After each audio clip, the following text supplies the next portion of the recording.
Bueno, como estamos siguiendo, les voy a pedir si por favor me acompañan a Primera de Juan. Estábamos en el capítulo 2.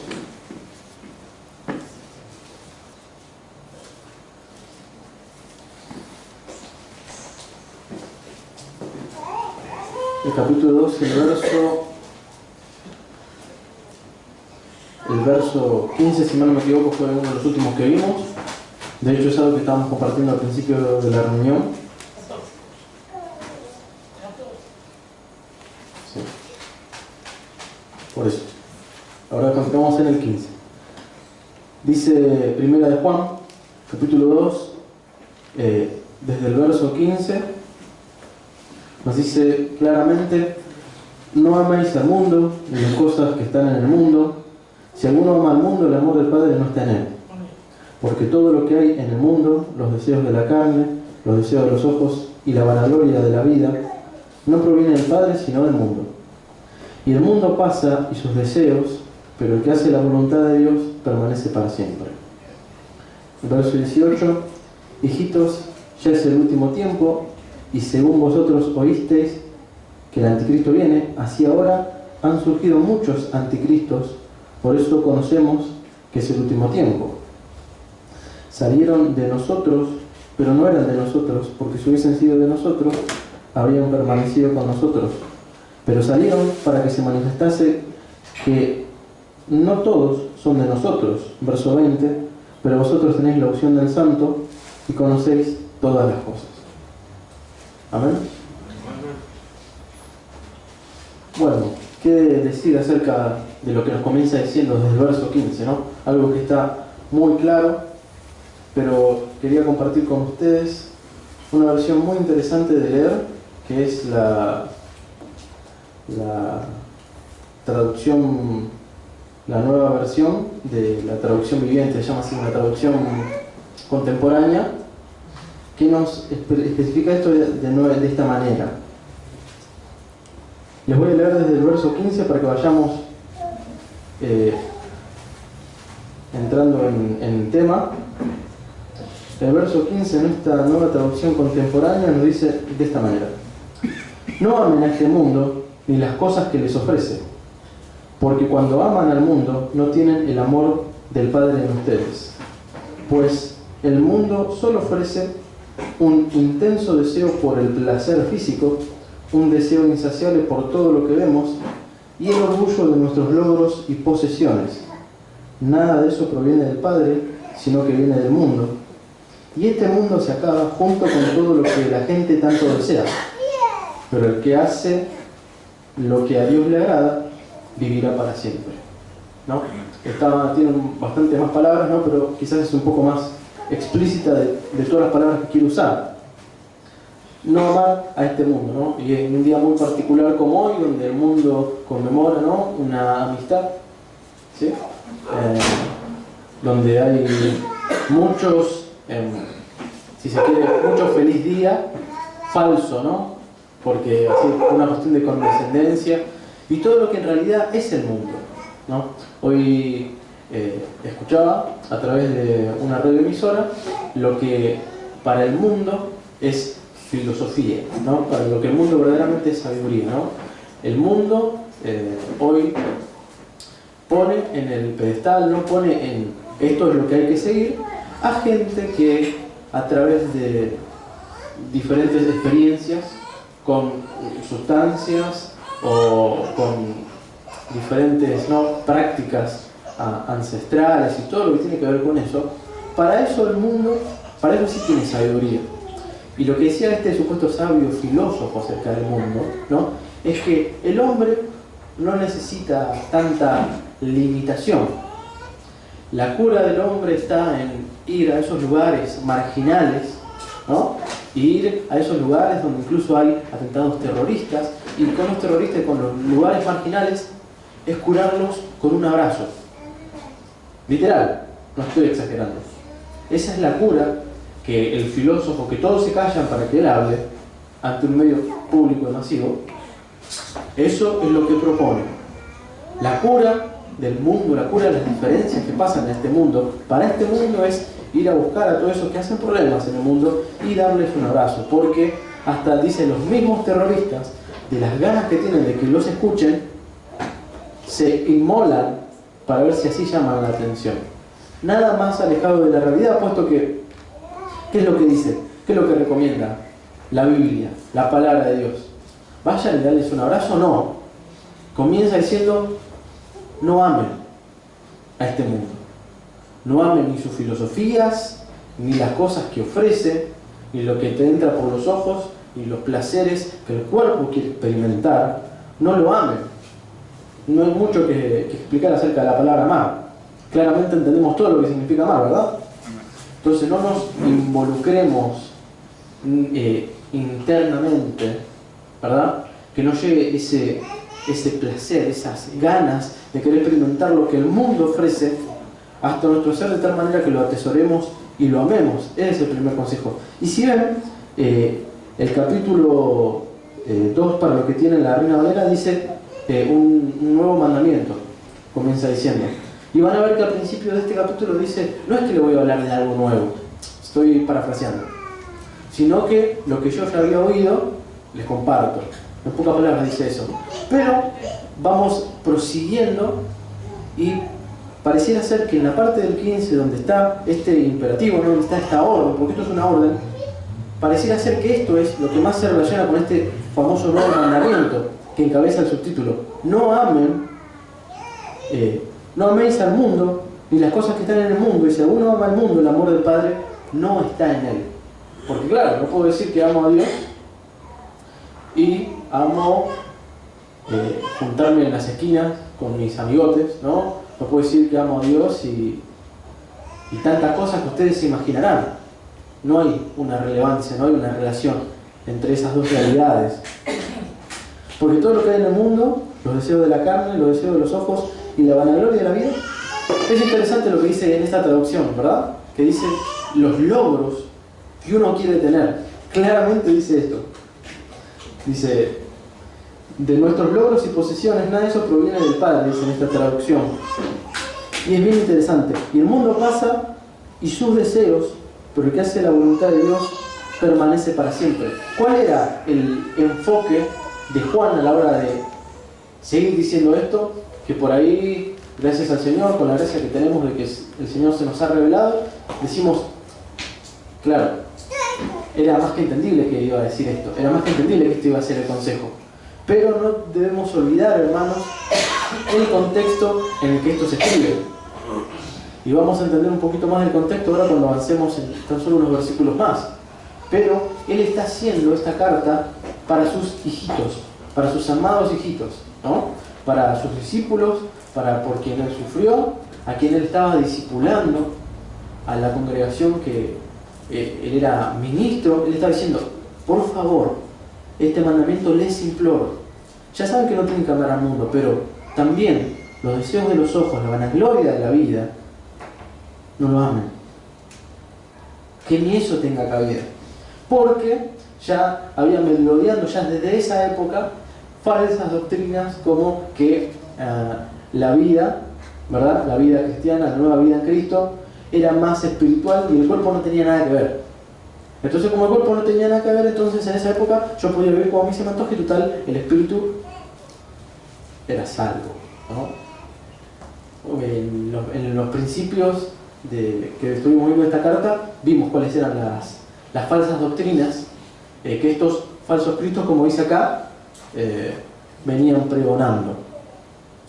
Y desde el verso 18 pasamos a un cambio de tema, si se quiere, pero está todo relacionado, donde vuelve a repetir, hijitos, ya es el último tiempo, según vosotros oísteis que el anticristo viene, en singular, así que ahora han surgido muchos anticristos, plural, por eso conocemos que es el último tiempo, ¿no?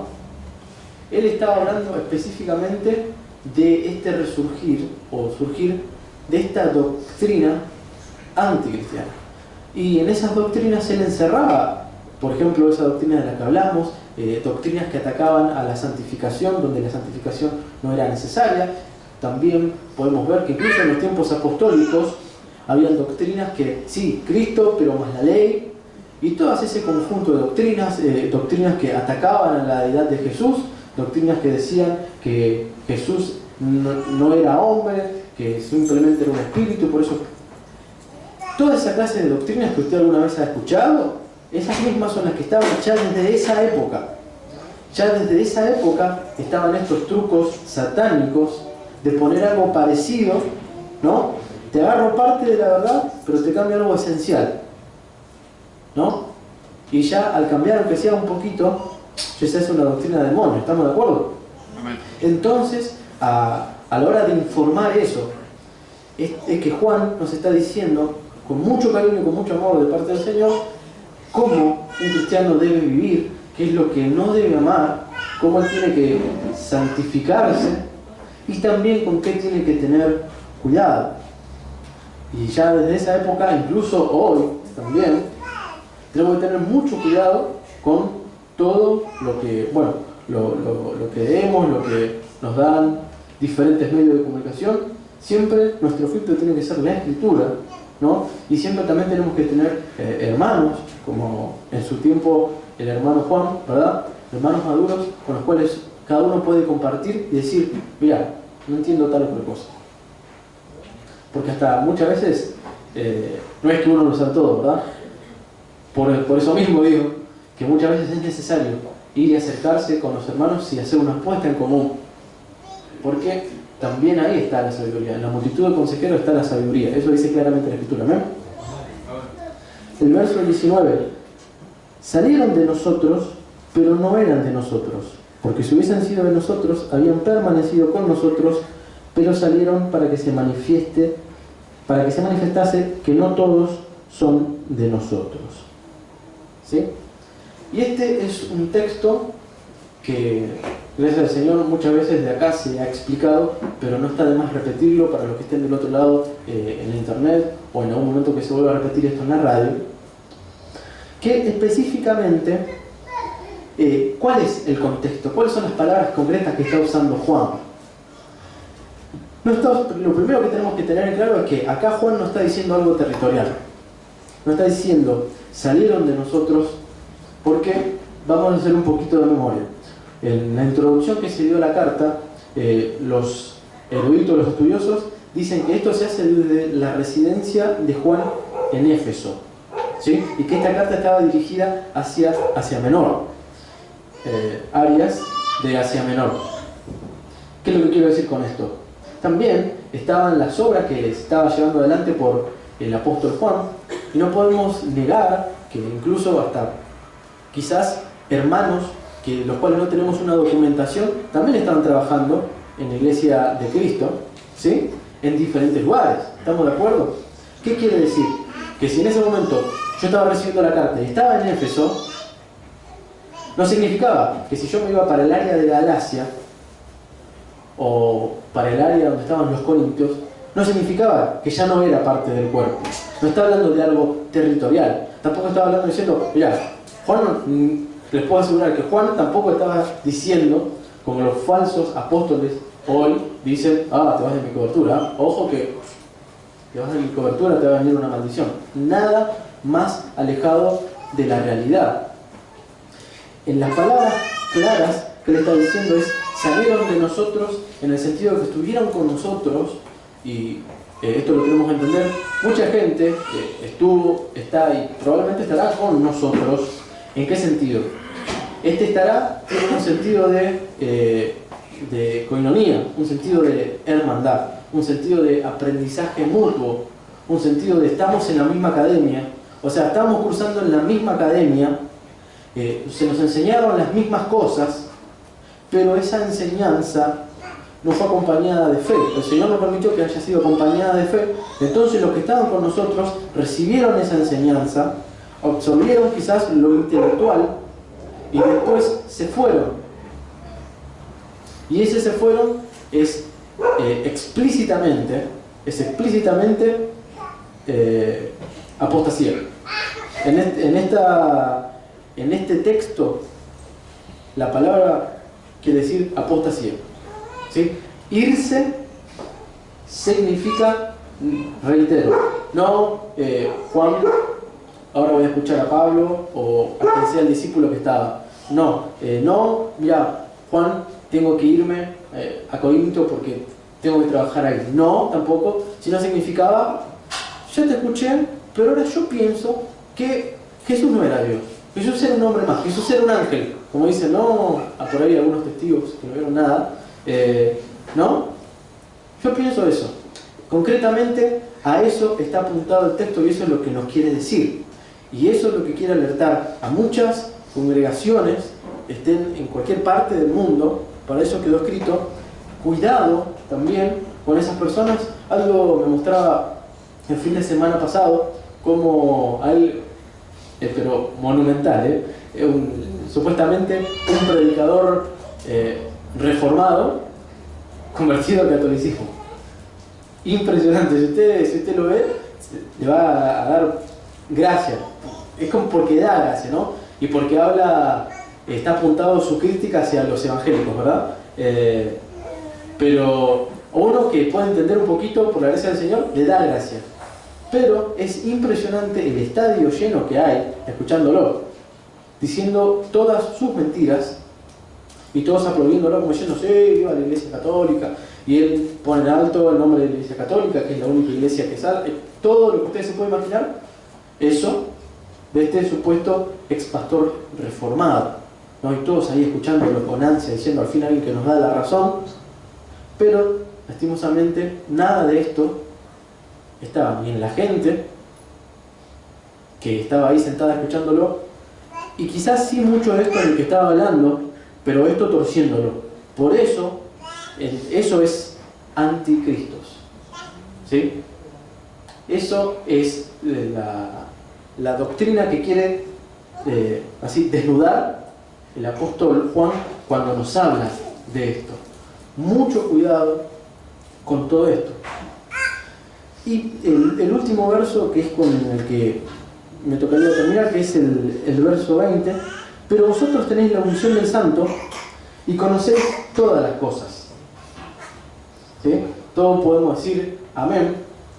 Pero esto es algo bien interesante, porque nosotros entendemos por unción, ¿verdad? El hecho de ungir con aceite, ¿no? Untar, si se quiere, con el fin de que eso sea como una señal o de separar a alguien o de ungir, ¿verdad? Ungir pastores, ungir los enfermos, bueno, con aceite, como dice Santiago, con los ancianos de la iglesia.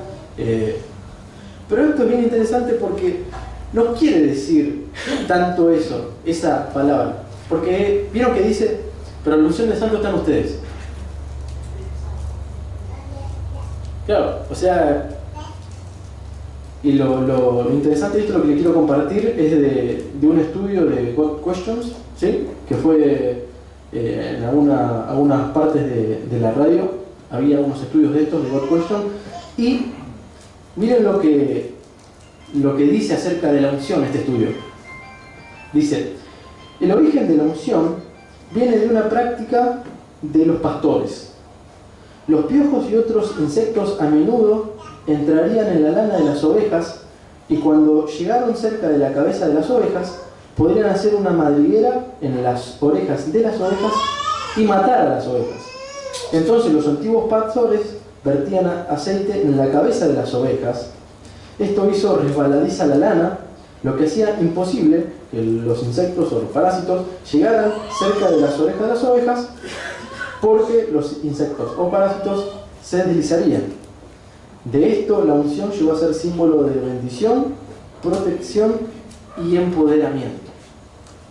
Y específicamente ese término es cuando Juan, en esta parte, justamente hablando de esto, primero hablando de la vida cristiana, hablando del mandamiento que él comparte a sus hijitos, y por último la advertencia que da acerca de los anticristos y las doctrinas anticristianas que estaban apareciendo, él pareciera ser que en este punto es como que le da un broche de oro, tiene la unción del Santo. Somos ovejas del Señor, el Señor es nuestro pastor y nos ha ungido nuestra cabeza de tal manera que los parásitos que en ese momento estaban rondando y que hoy por hoy también rondan Y en este caso no estoy diciendo que alguno puede estar seducido por una doctrina de demonios, pero sí hay tentaciones, pero sí hay riesgo de malos pensamientos, pero sí todas las cosas que a ustedes se les pueden ocurrir. Contra todo eso, el Señor, nuestro pastor, ha ungido nuestra cabeza como ovejas con aceite para que todo eso no halle cabida en nuestra cabeza y posteriormente nos maten. ¿Sí? Para que no se haga una madriguera en la zona de nuestra cabeza y que todo eso, nuestra cabeza al estar cubierta del aceite de la unción, todo eso resbale y no haya ninguna clase de cabida, y entonces nosotros como ovejas estar seguros porque el Señor nos está protegiendo con la unción del Santo. Entonces eso finaliza, al menos en el verso 20, porque continúa, pero nos dice eso. Ustedes conocen que tienen la unción del Santo. Así, ante cualquier circunstancia, adversidad o cualquier cosa que estén pasando, no se olviden que la unción del Santo, hijitos míos, está en ustedes. Y que Él los ha protegido, Él se ha apoderado de nosotros, nos ha marcado para que seamos benditos en Él, protegidos de Él. Y no se olviden que las palabras que aparecen acá, la primera vez que aparece la palabra abogado, el Paracletos, ¿sí? Ese es el que nos ayuda, el que nos ha ungido, el que nos protege y el que nos permite estar protegidos incluso en este sector, donde muchas veces se brindan las más arduas batallas. Acá. Así que, hermanos, estamos protegidos por la unción del Señor. Tampoco nos olvidemos de eso, y que Él es nuestra ayuda y que Él es fiel y va a seguir trabajando con nosotros. Y si todavía quizás en alguno, por no tanta madurez o no lo sé, está viendo que en su corazón todavía se alberga un poco de amor, ¿no? Como dice acá, por las cosas del mundo, recordemos esto, recordemos que Él es fiel y justo para perdonarnos y limpiarnos de todo mal. Confesar lo que tenemos y recordar que su sangre nos limpia y en su poder y en su espíritu nos ha ungido y nos ha separado para Él. Y Él va a terminar la obra que Él comenzó para gloria de Él. Oremos. Señor, te agradecemos por tu misericordia. Gracias, Señor, porque eres fiel, Señor, y en toda